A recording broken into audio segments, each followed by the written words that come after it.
અહેમદાબાદ મિત્ર ન્યૂઝમાં આપનું સ્વાગત છે।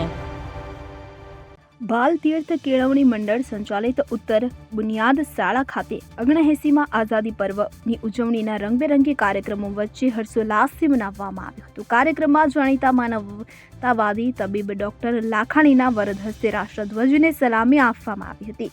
શાળાના પ્રમુખ, નિયામક, સ્ટાફ તથા સમગ્ર શાળા પરિવાર દ્વારા કાર્યક્રમની અનોખી વ્યવસ્થા કરવામાં આવી હતી। શાળાની વિદ્યાર્થીની બહેનો દ્વારા મૂક અભિનય કૃતિ ઓપરેશન સિંધુ રજૂ કરી પ્રેક્ષકોને અભિભૂત કર્યા હતા। સાથે જ વિદ્યાર્થીઓએ દેશભક્તિથી ઓતપ્રોત ગીતો અને કૃતિઓ દ્વારા દેશપ્રેમની લાગણીઓ વ્યક્ત કરી હતી। આઝાદી પર્વની ઉજવણીમાં ભાલવાવ, ભટવદર, ધામેલ સહિત આસપાસના ગામડાઓમાંથી વિદ્યાર્થી વાલીગણ મોટી સંખ્યામાં હાજર રહી આઝાદીના આ પર્વને ભવ્ય બનાવ્યો હતો। રિપોર્ટર નટવરલાલ ભાટિયા, અહેમદાબાદ મિત્ર ન્યૂઝની યુટ્યુબ ચેનલને સબસ્ક્રાઇબ કરો અને બેલ આઇકોન જરૂરથી દબાવો, જેથી દરેક મહત્ત્વના વિડીયોની નોટિફિકેશન તમને મળતી રહે।